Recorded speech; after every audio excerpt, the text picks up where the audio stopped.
Okay,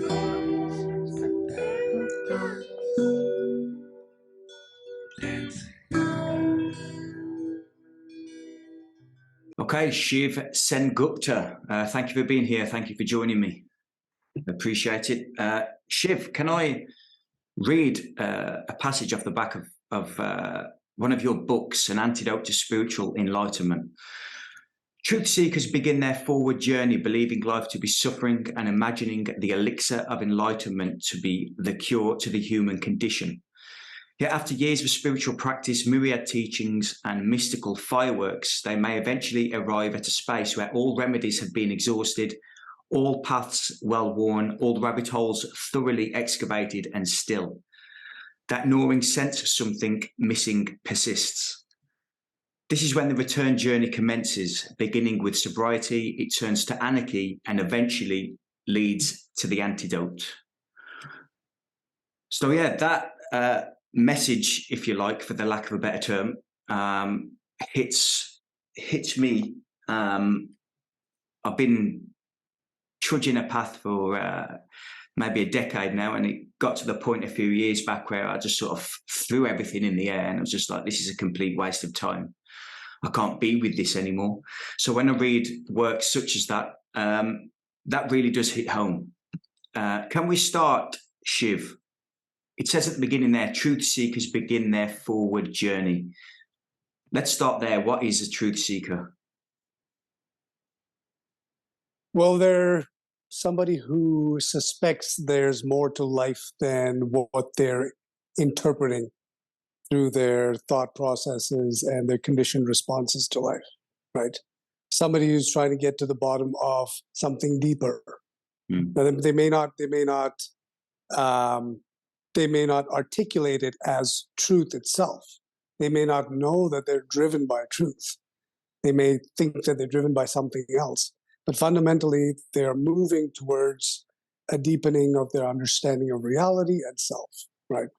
At a certain point, it hits home that what they're really seeking is reality, is themselves, and that typically begins their spiritual seeking journey, right? And then they're going in search of some version of reality they've been told is true, or some version of the self or non-self that they've been told is true. Some of them will have some reference to mystical experience or momentary awakening experience that's happened to them. And then they're trying to either replicate that or trying to understand what happened to them through the lens of spiritual doctrine and teachings. But even that doesn't explain it. It's just more culture making. And one of the points that I get to the root of in my book is how destructive culture is to the act of truth seeking, because it really undercuts the whole process and the impulse itself. Yeah. So what do you think drives that creation of the culture? Do you know what I mean? It's like, to me, I look at the spiritual environment and I see a marketplace more than I do something that works. Well, social survival, really, right? Like, why do we form tribes? It's ingrained within our DNA. We have a deep understanding, not at the intellectual level, but really at the instinctual level, that there's safety in numbers, and that if we are able to form tribes built around belief systems and commonly shared stories and all of that, then we will be motivated to take care of one another, because we will feel the sense of camaraderie and a shared reality with one another. There's a consensus within the group. And so this tribe making is always happening. We see it in all forms of culture, music culture, fashion culture, the hipster culture. It's all essentially the same. If you're sporting a giant beard and I'm sporting a giant beard and we pass each other on the street, we might give each other a nod and acknowledge the fact that we put in that investment into taking care of our beards. It can be that superficial, or it can be that you meditate and I meditate, and we acknowledge that, meeting at a party, that we're both meditators. That's a shared experience now that we can congregate around and form a relationship around. So this is a very human thing. It's not a spiritual thing. It's just a human thing. This is how we've learned to survive. This is how, social hierarchies and systems are created. So why culture making exists, I mean, it's a survival instinct within us. And really, culture can form around absolutely anything. Music, sound, a belief, truth seeking, could be anything. There does seem to be a spark that sets off within people. Do you not think that sort of drives them towards that search? Something happens, very often suffering and pain, that makes them go that way. Absolutely. Yeah. I mean, there has to be an impulse that comes from somewhere. For me, it came very early in life, and a lot of it was driven by suffering and pain and trauma. So the seeking, it's interesting. I did a podcast recently with my friend, Stephen Lupka, and he asked a very similar question. And what I like to delineate and differentiate between the yearning and the seeking. The yearning is the impulse within a human being. You can't control it. It comes out of nowhere. It's a longing that we don't choose, but it takes a hold of us and becomes a compulsion. It drives us, right? It motivates us. The seeking is how we choose to deal with that yearning. That the seeking is our strategy for coping with that yearning. So that seeking might be, following a teacher or reading some books, whatever it is. It's, the human mind says, oh, there's this energy within me. I don't know what to do with it. So maybe I'll meditate, or maybe I'll listen to, Krishnamurti for a couple of hours, or it'll help sort out that energy.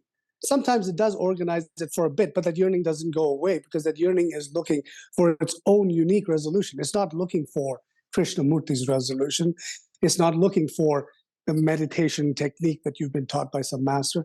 It has arisen in Alex for a reason that is completely unique to Alex's existence. And until Alex can address it in an equally unique way, that yearning will always persist. And this is what I found with so many of my readers who've been seekers for 30, 40 years. There's some of my readers who used to be Osho devotees, and they lived in his ashram and all of that in the 60s. And they're still on that path of that yearning not being satisfied within them.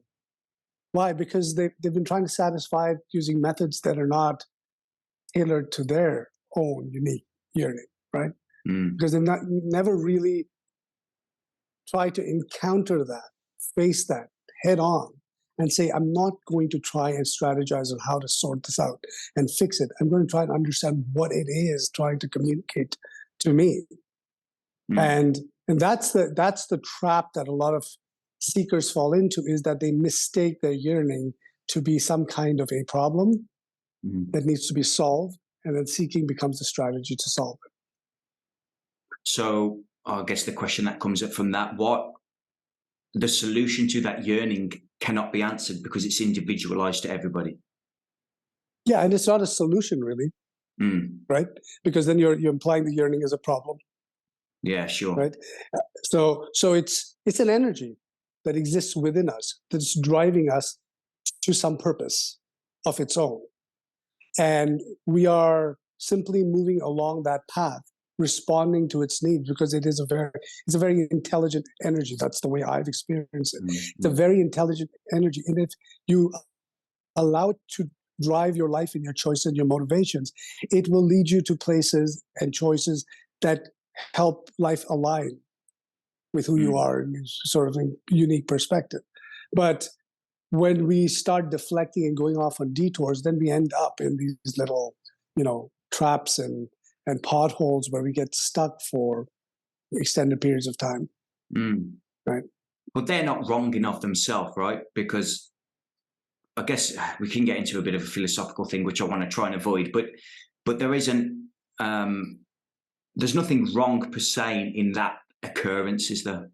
It must happen in order to drag one back. There's nothing wrong in any of it. There's nothing right in any of it either.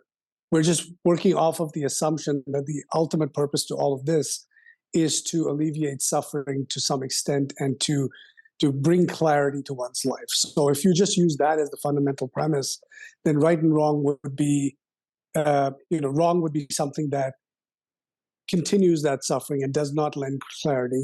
And right would be something that gradually puts suffering into perspective and does bring clarity. And what I'm saying is that seeking often takes us into paths that don't necessarily bring clarity in the long run, which is why people several years or decades later still find themselves repeating the same patterns over and over again. It's no different than, to use a analogy that would relate to many people, the sense when you're young that you want to find a soulmate, that you want to share your life in companionship with a person, this desire to be with another human being, right? And so many people will form a list, an idea of the right kind of mate they're looking for, and go out and try and find that person. And more often than not, that's the wrong person for them. And they repeat the same mistakes over and over again. So one bad relationship to another, until eventually it might, the penny might drop, and they might realize that the kind of person they're looking for is maybe not the person that's best suited for them. And they might open up to a completely different kind of a relationship. But this is why people make those mistakes. This is why these patterns repeat themselves, right? Similarly, in this spiritual seeking endeavor. Yeah. What degree do you think that is like physiological rather than like conditioned?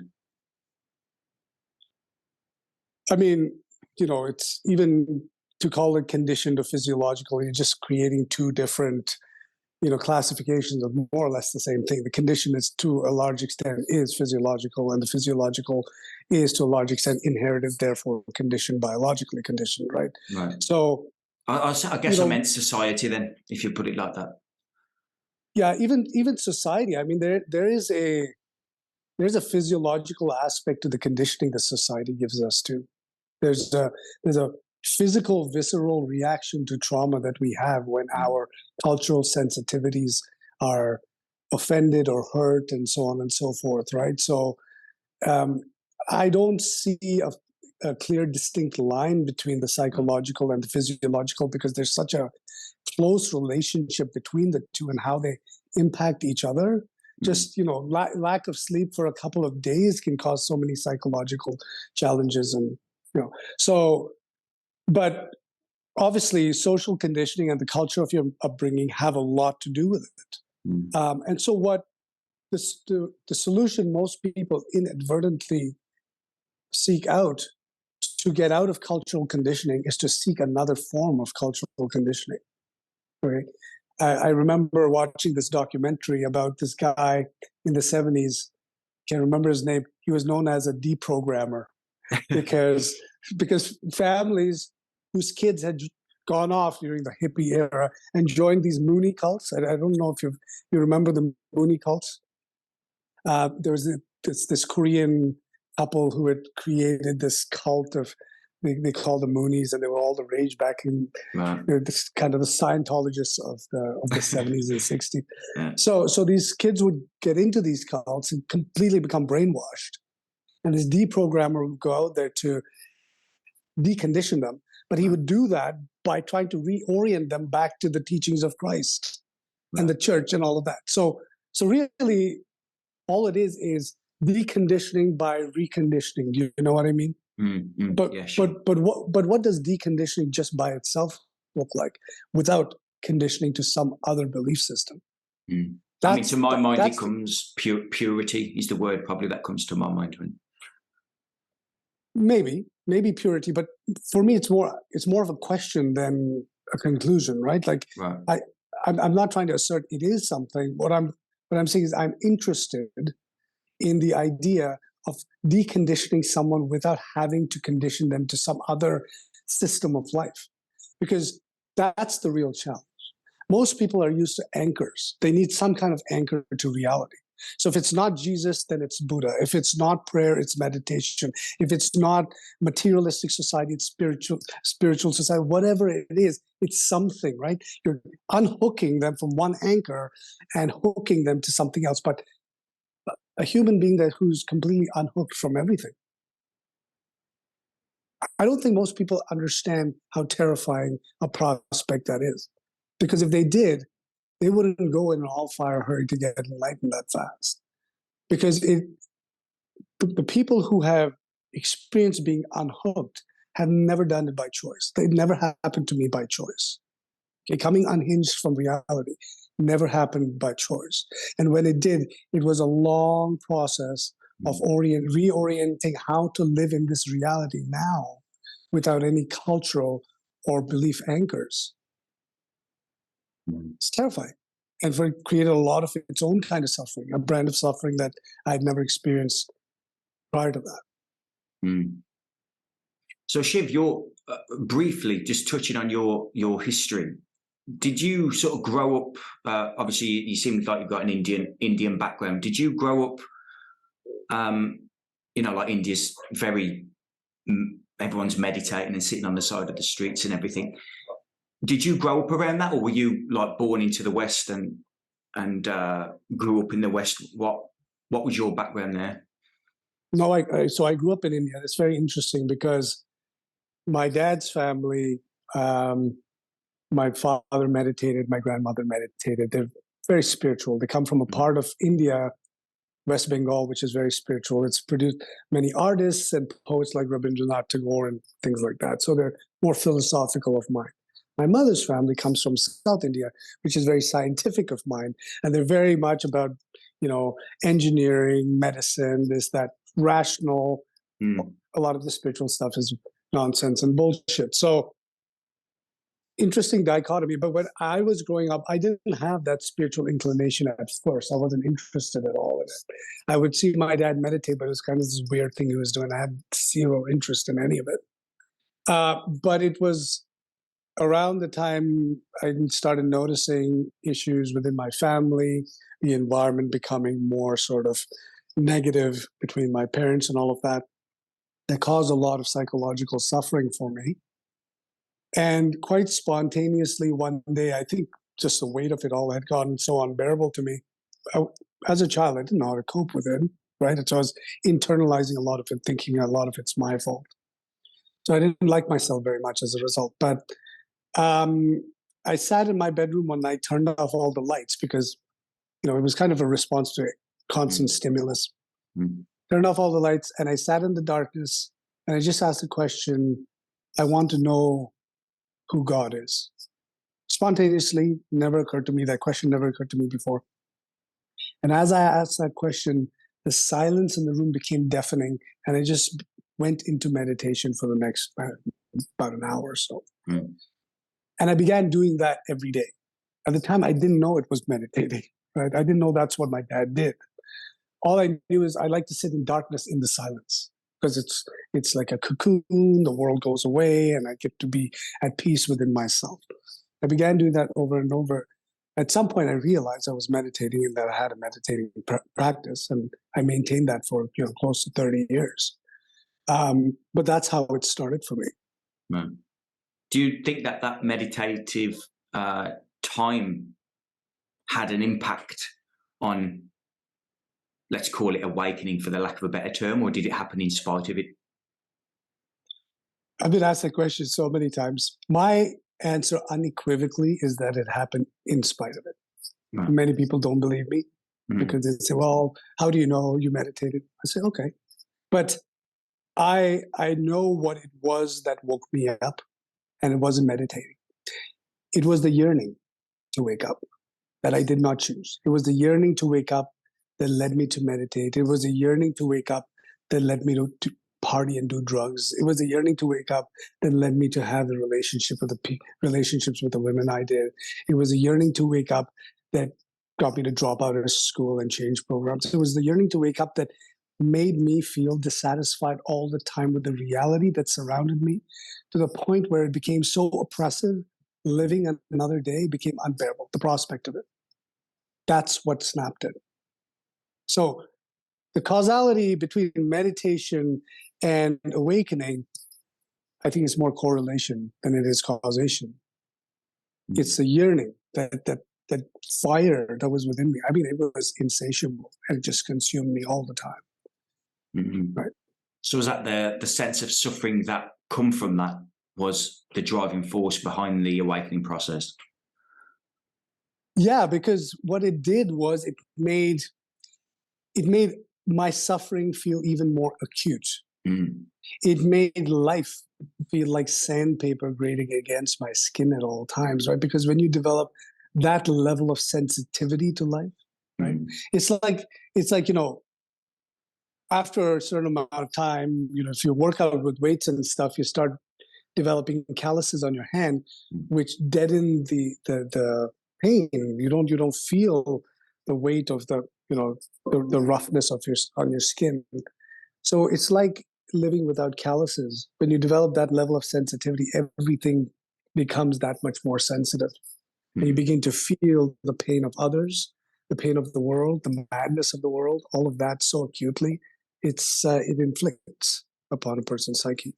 Could you function properly in a societal sense? Could you go to work, do all that stuff? Around the time I awakened, I was really struggling. Like I had suffered from depression for quite a long period of time. I was dragging myself to work because if anyone who's gone through depression knows what that feels like. It's like treading through tar in order to do the most basic things. Some days were better than others. I was manic. I was up. I was down. All of that. But so yeah, no. It was hard. It was hard to keep my shit together. So on the back of this book again, it says the return journey commences once all paths have been excavated. So what is that point, or maybe share what happened with you? And it was just like a constant seeking and searching. Maybe you spent time, I know I did, looking at different bloody Buddhism and all these different things. Consumed as much as I possibly could until I remember the day, to be fair, and I just pushed the book off the edge of the table. I've had enough. That was suffering enough to keep consuming all this information and knowledge. Maybe you could share what happened in your life. Obviously, you've wrote about it there, that this is the return journey commences beginning with sobriety. Well, I mean, what does that look like? Well, first, let me just say that, Jesus wasn't a Christian, Buddha wasn't a Buddhist, and Shiv doesn't read his own books. There's a reason for that. Yeah. There's a reason for that, right? Because when you read teachers like Ramana or Nisargadatta, or they're not regurgitating what they've read somewhere. They're not following other teachers, all of that. They're just speaking about their direct experience of whatever is happening, right or wrong. They're not trying to assert whether the way they see it is the only way, but they're simply talking about their own experience. And it's compelling and interesting enough to other people to want to listen to them. That's how any of this happens, right? But the last thing they're doing is taking anybody else's authority on what life or self or any of this is, other than what they perceive themselves. And even that they don't take as the golden rule. They just take it as, this is what my perception tells me. This is what I'm gleaning from this, right? The return journey for me happened so a little bit of backstory. So my awakening happened in my early 20s, right? Up until that point, I hadn't been heavily into Eastern wisdom at all. In fact, in my high school and in the early years of university, what I found myself being drawn to was more Western philosophers, the existentialists. I was devouring Nietzsche by the minute, Sartre, Kierkegaard. Like, this was the stuff that really appealed to me, because it appealed to my reason, right? Like I had that intellectual side of me that felt the need to be satiated. But when that awakening experience happened, it blew my mind, because I could not explain it. I could not explain what had happened, because suddenly the entire world opened up in a way that I didn't know possible. And I myself had completely disappeared from the equation in the form that I had always thought myself to be. And then when I looked at all the stuff I'd read, like, none of these guys had any point of reference to what was going on. So then I turned my attention to Enlightenment teachings that seemed to be talking about this evaporation of self and the oneness and the unity and all of that. And I started reading it more in terms of trying to find a solution to how to get that experience back, because that experience lasted about 4 months and vanished. And then that same craving, wanting, yearning came right back to get back to that place of peace and tranquility, equanimity, whatever you want to call it. So that's what started, was actually post-awakening, funnily enough, my true spiritual seeking down this rabbit hole of non-duality. All of that happened post-awakening, not pre-awakening. And it got to a point where I was reading voraciously. I was watching YouTube videos voraciously. I was attending a retreat here and there. I went to one of Adya Shanti's retreats in California. And the next thing I know, I'm trying to elevate myself and be in the state of perfect presence and constant awareness. And I began to realize it was kind of neurotic. It was a madness of its own, trying to live up to some rigid standard of what enlightenment should look like. And that's when I said, what the fuck am I doing to myself? This is insane.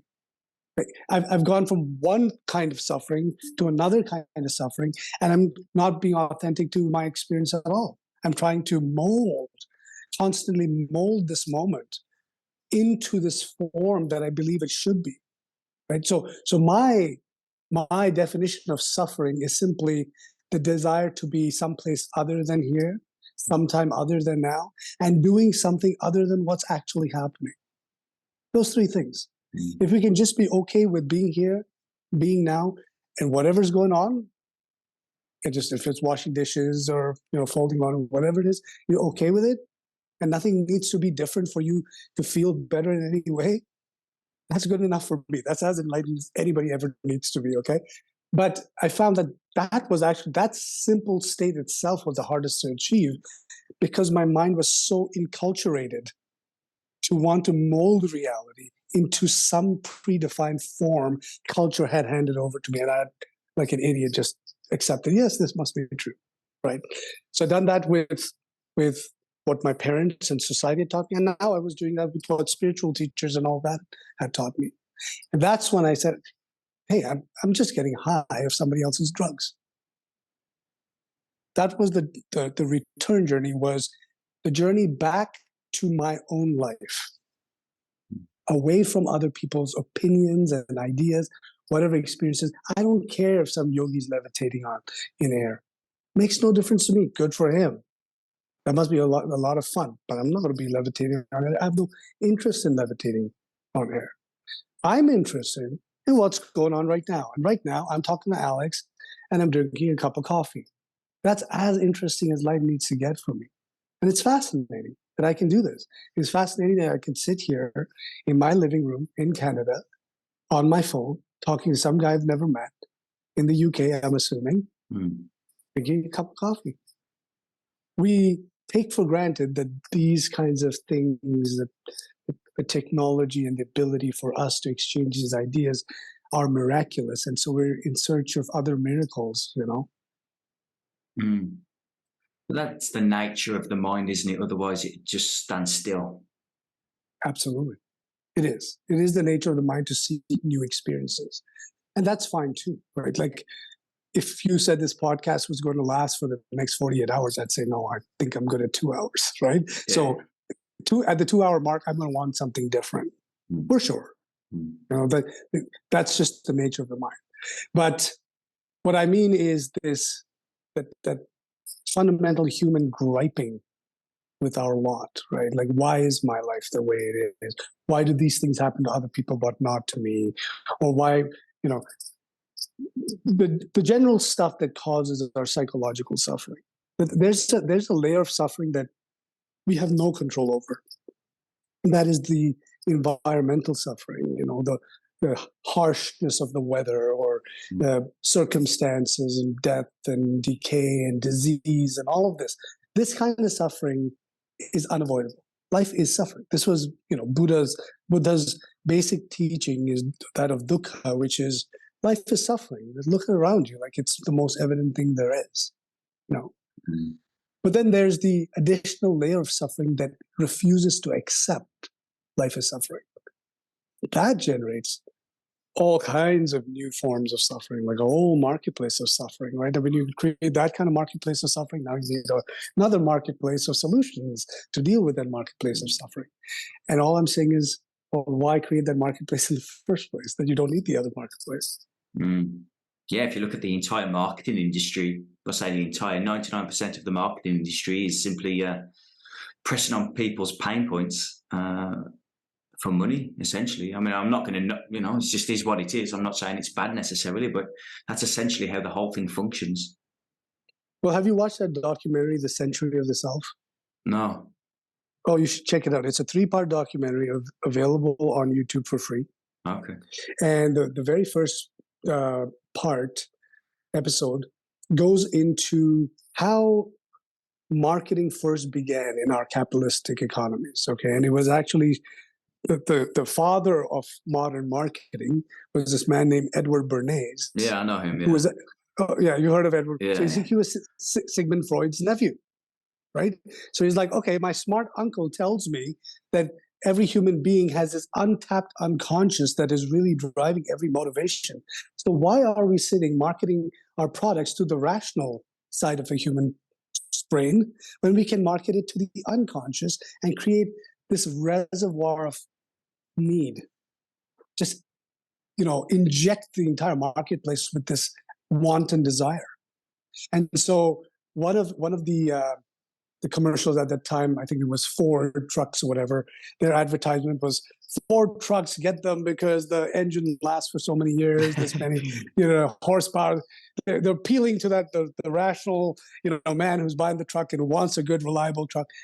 And they changed the advertisement to this guy driving with a cigarette in his mouth and this beautiful lady sitting next to him, and he's got his arm around her, and it goes something like Ford truck, feel what freedom feels like, some bullshit like that.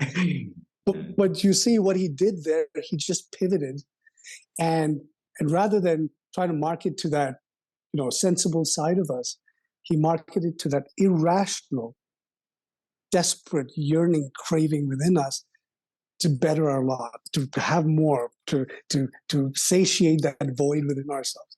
And when a product promises to do that, it will never deliver. But guess what? We're just going to keep going back to that, right? Yeah. It's like a shot of heroin. Yeah, it is. It is. And this is why, when I first called it Advaitaholics Anonymous, it's exactly that. It's an addiction, and spiritual teachings and the whole marketplace, the culture of it is drugs that sedate and satiate us, right? When you watch, and I'm sure you've done this because I know I've done this and most people have done this, in a state of acute suffering, you flick on a video on YouTube. It could be Krishnamurti, it could be Ramana, it could be whatever. And you listen to that wisdom, Alan Watts, you listen to that wisdom. Don't you feel better, soothed, grounded? Well, that's exactly it, right? Because truth shouldn't be soothing. Truth should be aggravating. It should only be soothing if you actually see it already for what it is. Then it is what it is.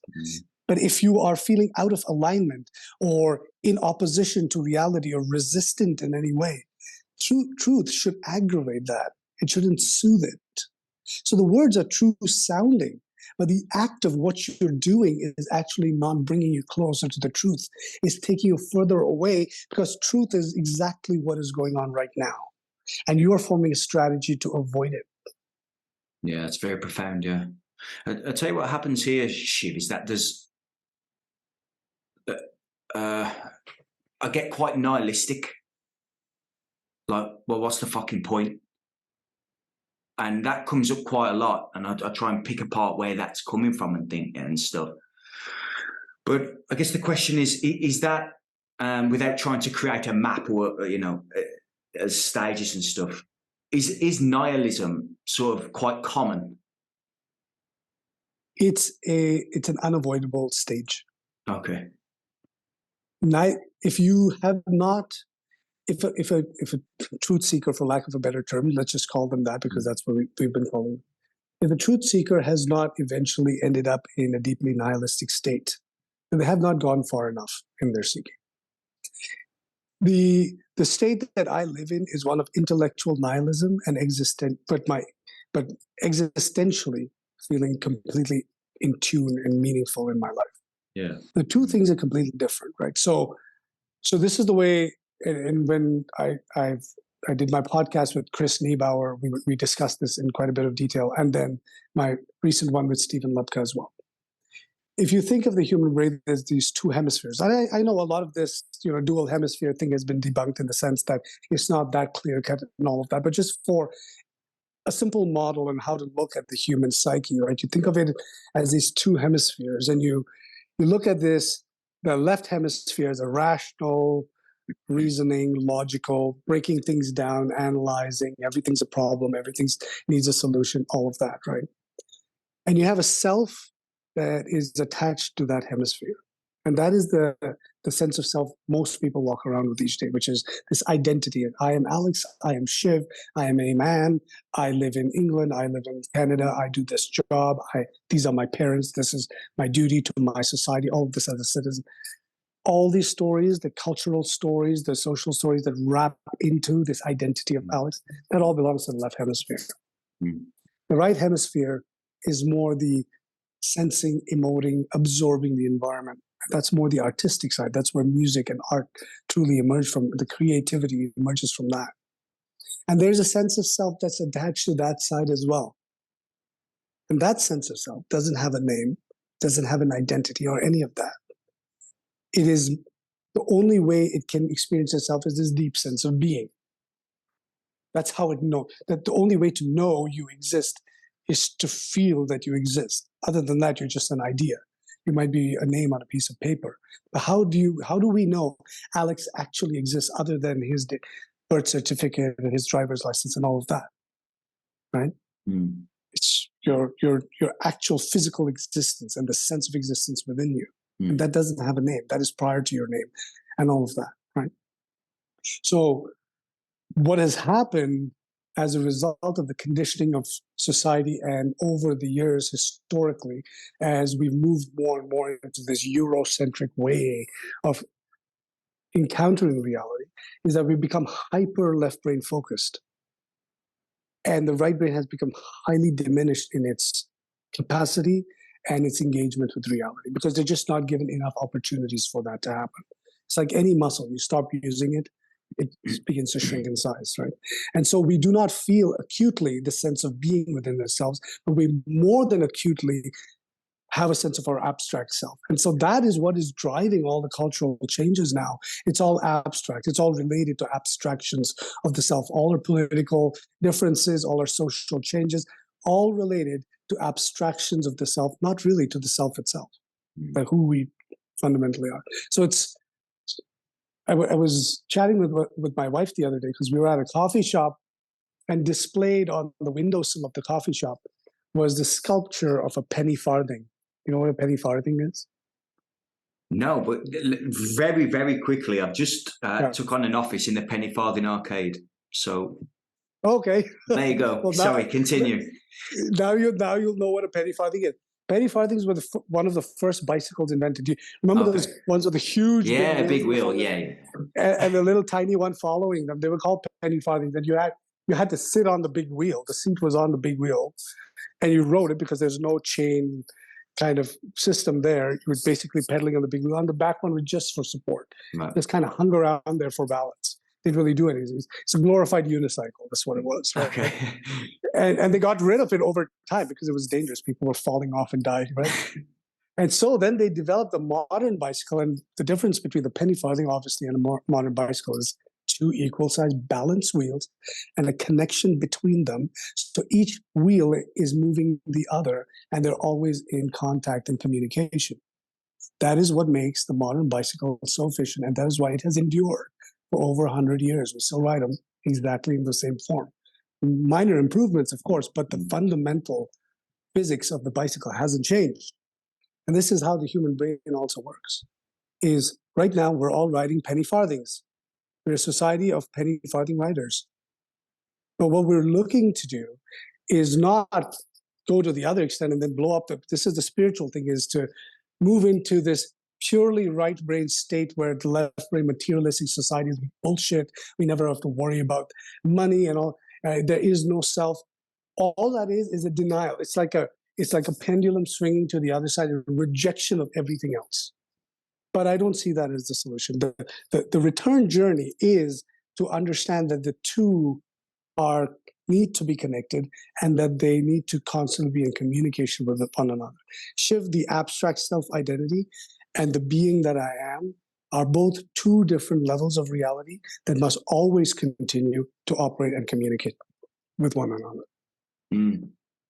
So where does what you've termed sobriety sit with that? What does that mean? So sobriety in this case is just stop getting high of the drugs that other Right. people are selling you, right? Quit getting high on having extraordinary experiences. So if the experience you're having right now is that you're having great sex and you're in the midst of an orgasm, well, enjoy that. But know that that orgasm is going to last about 30 seconds, maybe a minute. But can you imagine wanting to constantly orgasm nonstop? It'd be What tiring, kind, man. Yeah, you wouldn't be able to function. and what would that kind of person look like? Right? Can you imagine? Just like, that would be an affliction. You just walk around society like ejaculating everywhere you go. It looks insane. It might feel good, but after a while, it'd be exhausting. Mm. So that's what I'm trying to say is, and why would any reasonable human being want that? Right? So this is what I mean is you have to be really distorted in your perception to put that experience on such a pedestal that you want to live in that state all the time. That's not the end goal of human existence here, is to live like, some yogi in a mountain. Mm. That's an option as well. But there are many permutations and combinations. Which one is right for you as an individual is for you to figure out, not anybody else to tell you. Mm. So then you said, and then you moved from sobriety to anarchy. Right. So anarchy is the state. So sobriety is the first recognition that what I'm engaging in is madness. So that's what I mentioned to you is I've done this for a while. I said, what the hell am I doing? This is just creating another level of suffering, right? And so when your response, when you first realize that what you've been doing has been so counterproductive to you, is to rebel against the system. And so there's a period in which you begin to question everything. So the sobriety is the first snapping of the link to this constant compulsive need, to follow other people. But then the anarchy is that state where you begin to question everything. You start to now break it all down. You start to look at everything you've done, these doctrines, the Buddhism, the Christianity, the teachers you've been following, the premise, all of it, the culture around it, the marketplace. You begin to question it and see through it at a level where it's like epiphany after epiphany after epiphany. You have to go through that process, otherwise it's incomplete because you haven't broken it down yet. You haven't deconstructed it yet. All you've had is an impulse, there's something amiss. But you don't know there's something amiss until you've deconstructed it, laid it all out and say, holy shit, this is just smoke and mirrors. Once you've done that, then that yearning within you is put to rest. And that's when you go back to that, what I call the antidote, which is really the life you've always lived, the person you've always been. This moment as it always appears. It's perfectly ordinary. Yeah, it almost seems the way you've described that there, like what Joseph Campbell would call the hero's journey, but in spirituality, if you like, or just one's beingness. Would you agree with that? It's interesting. This is the second time I've been asked about this hero's journey and Joseph Campbell being mentioned to me. I actually haven't read Joseph Campbell. I've heard of him. But of course, I'm aware of the whole hero's journey arc. It might look like that while you're going through it. When you come back at the end of that journey, it feels more like a zero's journey. It doesn't feel heroic at all. It doesn't feel heroic to me at all. It feels like a natural gestalt of a process. Yeah, sure. Right. Everything has to go through its own life cycle, and all this was a life cycle of a process unfolding, not of a person becoming something. So, hero's journey pertains to a person, right? It pertains to a protagonist. But eventually, you arrive at a place where you realize you're not the protagonist of any story. That story and the idea of being a protagonist is really a fabrication of your mind in a sense. Yeah, sure. There's life happening.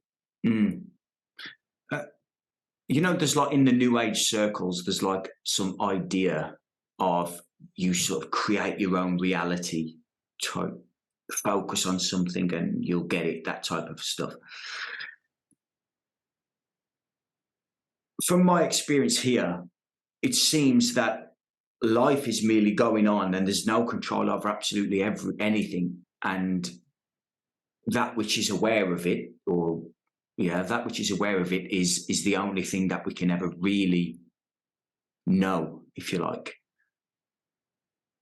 So in the sense of, without trying to get philosophical with it, the sense of reality there, do we as so-called individuals have any control over any of that? There's the illusion of control. And that's more than sufficient. Because if you want to talk philosophically about ultimately, is there any control? Maybe not. But we don't know anything about ultimate reality anyways. We don't know what ultimate reality looks like. So there appears to be two people here talking. There appears to be an Alex, and there appears to be a Shiv. We've accepted that premise. That's why we're engaging in this conversation. That itself may be an illusion, right? But that's an illusion you're willing to accept. So if you're willing to accept the illusion of an Alex talking to a Shiv, why not just accept the illusion of control to some extent, to a practical extent?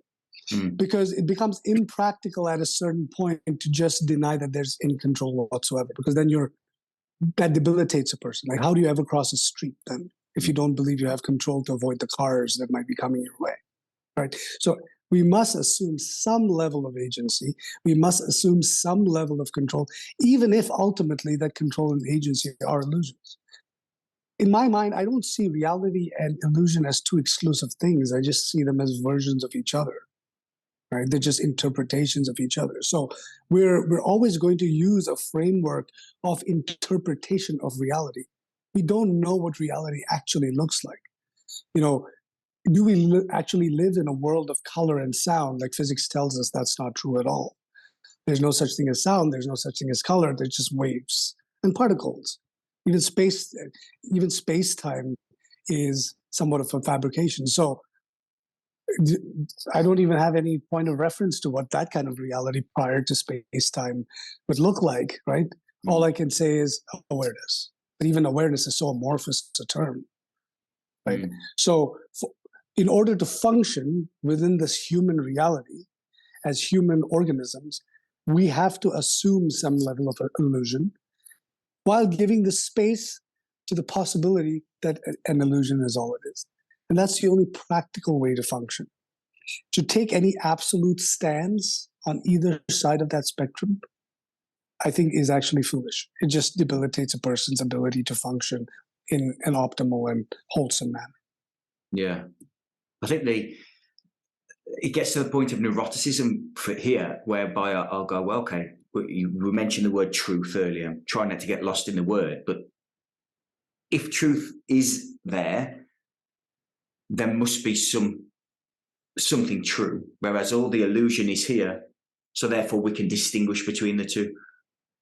Or is truth encompassing of the illusion, and we have to have the illusion within so-called truth? Does that make sense? Yeah, and the mind just runs off, and I can never get there. Yeah, I think the truth has to be encompassing, because if the truth isn't encompassing, then there's something other than the truth that exists, right? For me, truth is simply reality. What is existence itself? Okay, and what is can take the form of just a fundamental layer of awareness. It can take a form of an energetic substrate. It can take a form of a material substrate. It can take a form of organic life. It can take a form of sentient life. It can take a form of thoughts and ideas and beliefs. It can take all kinds of forms. All of that is the truth. It's like using sand, right? You use a sand and you build a sandcastle and you say, well, is this still sand? Yes, it is still sand. It's just in the form of a sandcastle. You'll crush it and go back to sand and you build something else. And that is also still sand. So it's all still truth in different forms. So there's essence and then there's the form of the essence. And the forms themselves constantly change. This is the impermanence of reality. Nothing stays the same. And whether it's physicists telling you that energy can neither be created nor destroyed, but is perpetually transforming, or if it's Buddhists telling you that life is impermanent and nothing ever remains, it's all the same thing. All it's saying is forms are transient and forms are not it. But forms are made of the essence of reality. And in that sense, all forms are true because they're made of the same essence. So it all depends, right? Like which way you're approaching it. The trouble becomes when people mistake the form as truth itself. So that could be, oh, I'm a millionaire. I should always be a millionaire. Otherwise, something wrong with reality. So the form here is your wealth. Or that form could also be Ramana is the greatest teacher and everything he ever says is truth. And so that is reality. That is another form of the same essence. So as long as you're not, completely caught up in the world of phenomena and form and taking that to be absolute truth, we can allow for all kinds of forms to exist, all contexts to exist, without denying that there's some fundamental basis of truth to everything. Yeah, that's well said. How do you sort of reconcile what the radical non-dualist people say, like Jim Newman's and Tony Parsons and things like that, where it's quite like there's no, in my opinion, I've spoke to Jim, I like him a lot, but there's no human element to what's being said. It's just completely, everything's just going on, can't do anything about it, just. Well, the beauty of life is exactly that. Truth can take any form it needs to. It can take the form of a Trump supporter in the middle of a MAGA rally. It can take any form it wants to, right? And if we're going to sit and debate whether this form is more true than that form, we'll never get to the bottom of it because none of the forms are more true than others, but all of them are made of the same essence of truth because that's the only reason they would exist. The beautiful thing about reality is that it permits everything to exist.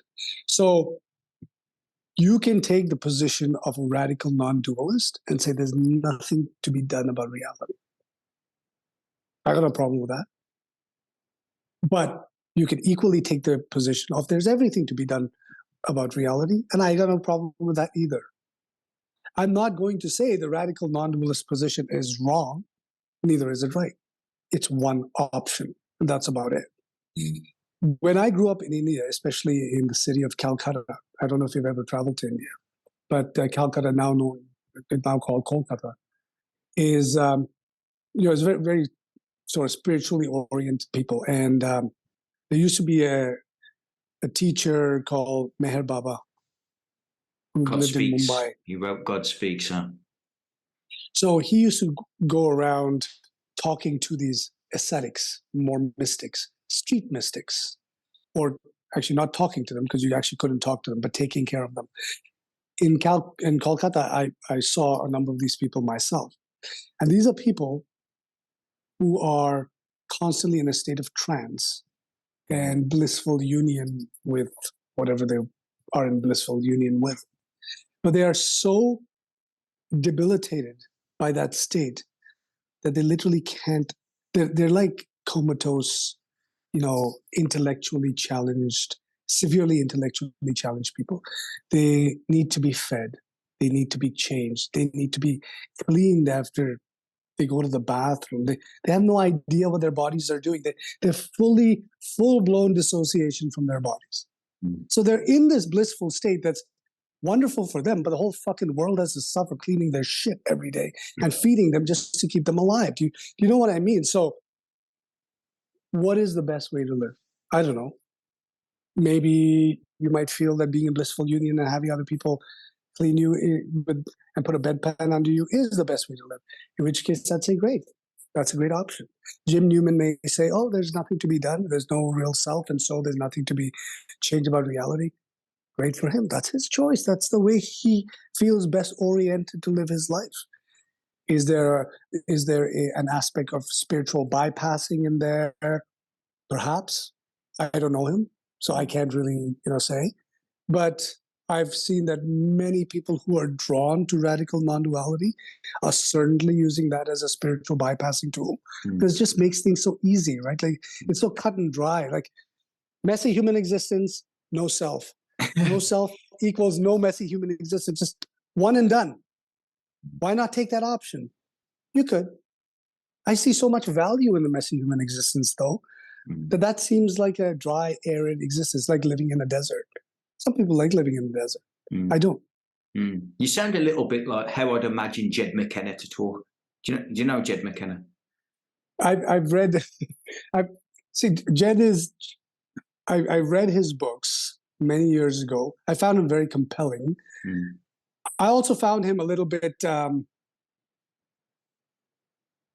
found some of his stuff not very believable. So he mixes it. The interesting thing about Jed is that because he does it as a narrative prose and a sort of form of a semi-fictional biography of his own life, there's some aspects of it that I struggled to believe were actually true. But there's a lot there that, really resonated with me at the time when I read it. Since then, though, I haven't heard a whole lot about him, so I can't really comment. Yeah, sure. It's just when I read it, I think I read one of his again about 2 years ago or something. And when I read some of your blog posts, it was, I'm reading this, I'd be reading like Jed McKenna's stuff. So I don't know whether that's a good thing or a bad thing, to be honest, Shiv. But I took a lot from Jed, to be fair. So it's good for me. Yeah, I've had people say, "Oh, you sound a lot like Jed. You sound a lot like Krishna, Yuji, not Jed, but Yuji." I've read and listened to all of these guys in the past, and some of their stuff has appealed. I always found, though, that there was a tendency for each of them to somehow inadvertently put themselves in some kind of a pedestal, right? And make certain claims that sound a little bit suspect. For me, Yuji's claim of his calamity and the biological transformations at the cellular level how the fuck do you know what's happening at the cellular level? I don't know. Happening at the cellular. And like he grows breasts, and what happened to his breasts? Did they come back in? And the little things like that, lend credence. I don't lend credence to his story, but I also understand that a lot of this is relevant to the culture of the times, right? And the culture of the times in the 70s and 80s in India was, you had to embellish a little bit. Everybody was doing it. I could hear my parents in the living room talking to their friends, and everyone's embellishing their stories a little bit. So you got to take everything with a grain of salt. But ultimately, what does it even matter? That's my thing, is what do my books matter? Like for me, and I say this to my readers, that really the best value you can get out of my work is entertainment value. I like to say that I'm a good option, alternative to Netflix. If you're thinking of watching some kind of movie on Netflix or reading a post, you can read a post. It's I'm hoping to entertain you just as much. But in terms of giving you access to truth, I'm not some gatekeeper on the truth. I don't want to be some gatekeeper, especially on your truth, right? Do you know what I tend to find as well, Shiv, is that truth is quite cut dry. And as you said, it's like can completely strip away everything, like a painful process. Sometimes I feel like beauty, obviously subjective in many senses, that is, I personally cannot align the two. I struggle aligning truth and beauty, because to me, at least, it shows up completely opposite ends of a spectrum. So, yes, 100% agree with you. And this is the problem with spiritual teachings. They're so shallow that they equate them and do not delve into why those should be equated. The kind of beauty and love and bliss people equate with the truth is not truth at all. They're emotional experiences. Truth, when you really see into it, can be ugly. It can be horrifying. It can feel terrifying and traumatic. And it can feel deeply nihilistic, right? That's your experience with the truth, I'm guessing. Yeah, gotcha. So what's beautiful about that? But this is where the intellectual, that powerhouse of the left brain and its grip, its cultural grip it has on people, ultimately has to collapse. Because that's the side that finally realizes that it can never actually perceive beauty. It can actually never understand love. And it can actually never grasp the truth. And what happens is when that side relaxes its grip on perception, and what emerges on the other side is a perception of life that is always perfect as it is. And that is beautiful. It's not beauty in the form, it's a beauty of the essence of the form. So even when tragedy is witnessed, there's a beauty in it. Even when, destruction and chaos is witnessed, there's a bliss in it. Even when there's, suffering happens, it evokes a sense of love and compassion. It's not for the content, it's for the existence of it all. It's a completely different perception of beauty, truth, and love than what you're equating, because that's not what you're seeing. There's not beautiful things happening outside. It's very ugly things. You look at, put on the news and there's no beauty there. Right? What you see happening in the world is a very ugly thing. But this is where I'm suggesting that nihilism is a necessary gateway, because nihilism takes you in to that state where the left brain realizes it can never get it.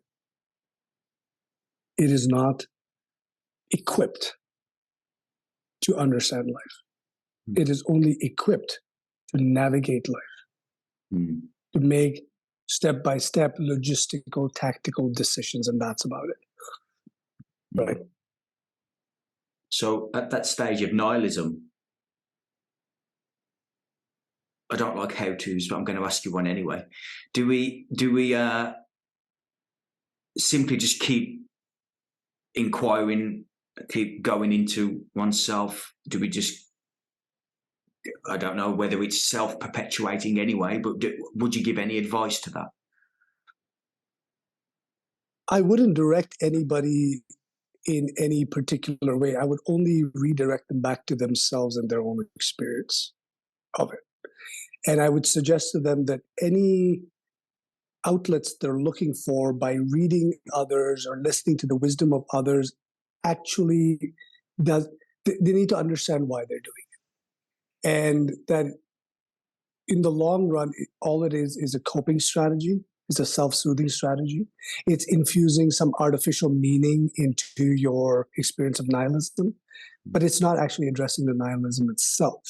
So it's okay to use a soothing strategy. I'm not that hardcore that I say you're not allowed to soothe yourself. Sometimes the pain gets so acute, you need to soothe yourself just to get through that moment, and that's okay. As long as you're not kidding yourself as to why you're doing it, what the motivation truly is here. It's a little bit of bypassing, and we're all allowed a little bit of bypassing, but let's call it what it is, because as long as we're calling it what it is, we're still being sober about it overall in our approach. So it's like sneaking in that little bit of a drink to soothe the nerves. That's okay, as long as you know what you're doing. Right? Don't kid yourself. But that nihilism eventually, it needs to get to a critical point at which a click happens, where you realize you cannot figure it out. Like that click has to happen, and it's not enough to say it. It's not enough for you to understand it intellectually, but it has to come from the inside. Holy shit, there's no figuring this out at all. There's no meaning at this level of reality to any of this. There never will be. There's no cultural meaning, social meaning. All our morality, all of this is meaningless. It's absolutely meaningless. They're social coping strategies we've developed over millions of years as a species. That's all it is, right? Throw us back. If an apocalypse came and we all went back to the jungle, all the shit would be out the window. But even there's life is still meaningful in the jungle. So what kind of meaning is that? It's not the meaning of our morals and our values and our principles and our social beliefs and our any of that. So then what kind of meaning is living in the jungle, right? This is what I'm trying to get to, is a layer beneath the thinking mind is where the reservoir of true meaning and beauty and love and all of that lies. Yeah. And you did a video, I think, on language and how language limits perception. When I did listen to that, it was a few weeks ago, I listened to that, and within 24 hours, for some reason, I was listening to something else, and the guy said there was 96 words for love in Sanskrit. I think there were 3 or 4 in Greek, but in English we have 1. And it was a bit coincidental that I listened to that video from you, and then within 24 hours I heard that. Can you maybe extrapolate that a little bit? Yeah, so this became acutely evident to me when I lived in Japan. So I lived in Japan for close to 8 years. Okay.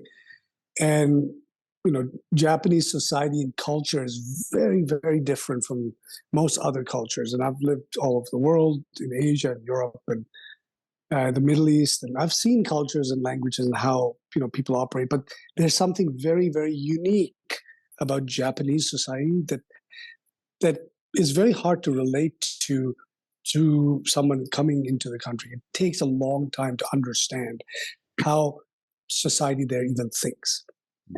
And there are all these, if we think language restricts us here in the West using the English language, the levels of restriction and compartmentalization that exists in Japanese society is just a whole different level. All right. And it all comes down to the way they use language and the structure of language itself. Language actually dictates how they think about reality, how they think about society, how they think about themselves. And so the Japanese ego, it's not that Japanese people are any less egotistical than we are.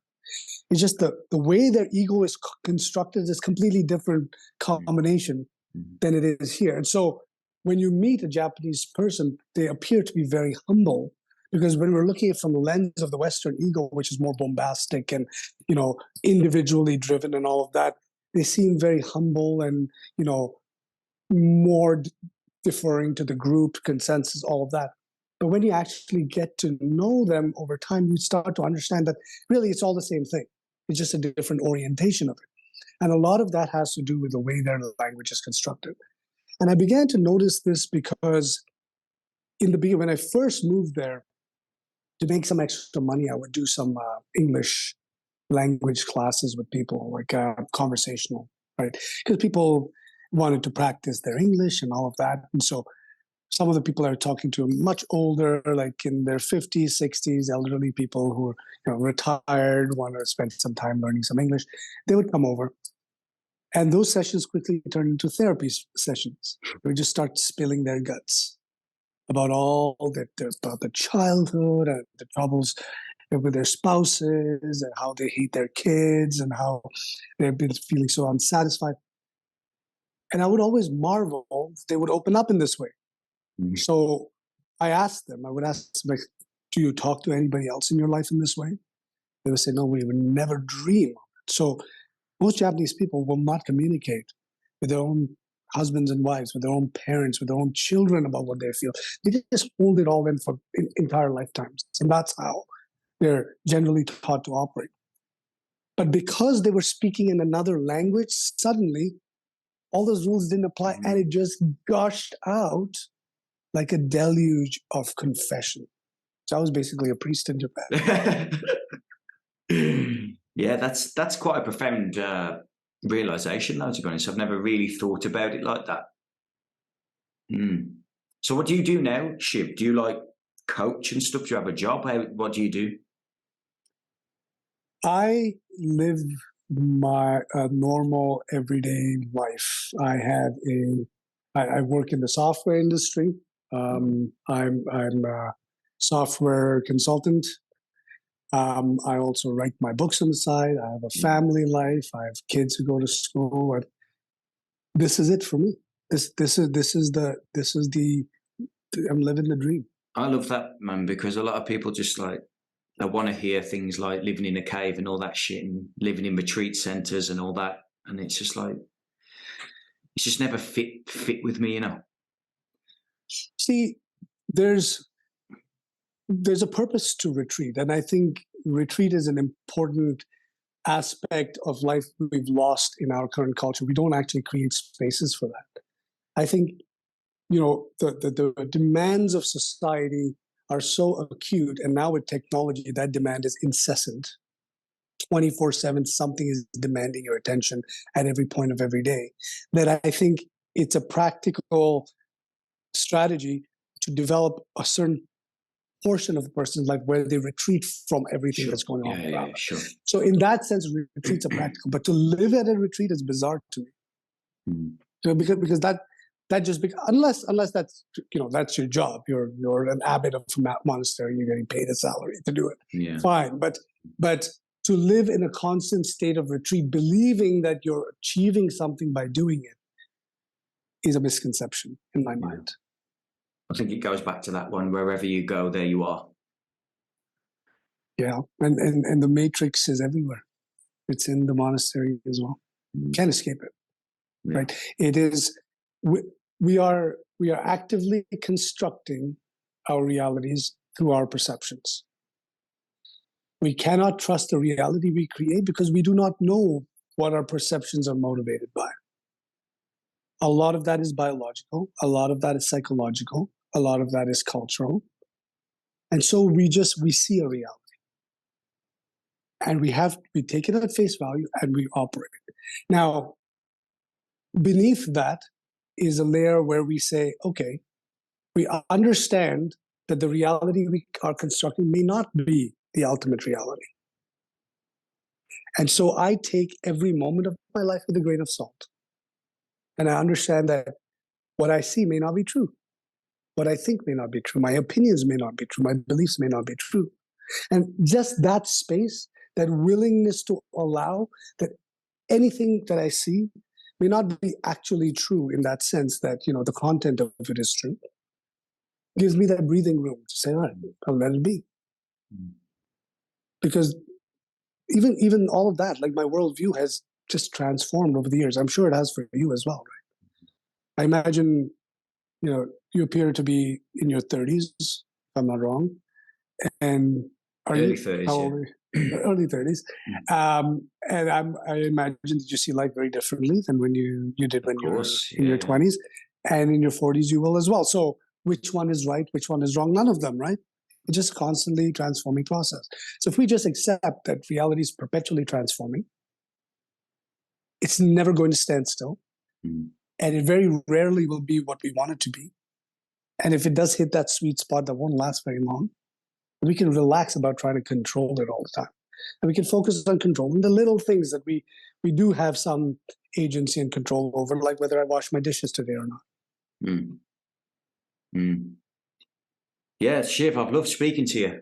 Your book, what was it called? Advaitaholics Anonymous, an Antidote to Spiritual Enlightenment. I bought that about 2 weeks ago and it's sitting on my shelf. So it's shelf development at the moment. Thank you for coming on, mate. I'm going to have to wrap it up because I'm meant to be somewhere in 10 minutes. I've already run over by 20 minutes. But thank you very much for coming on. I appreciate it. Do you want to let the listeners know your website, your blog, things like that? Yeah, I mean, you know, the website is advaitaholics.com, but I do most of my writing on my Facebook page. And it's a public Facebook page called Advaitaholics Anonymous. And my 3 books are, so the book that you've purchased right now is the 3rd volume. Again, none of them are connected, so they can be read in any order. But the first volume is called Sobering Insights for Spiritual Addicts. The second one is called A Guide to Spiritual Anarchy. And then the third one, the one that you have, is called An Antidote to Spiritual Enlightenment. And all are available on Amazon.com. Lovely. Shiv, thank you. All right. Thanks, Alex. It's been a great buddy. blast. Take care. Bye-bye. Bye.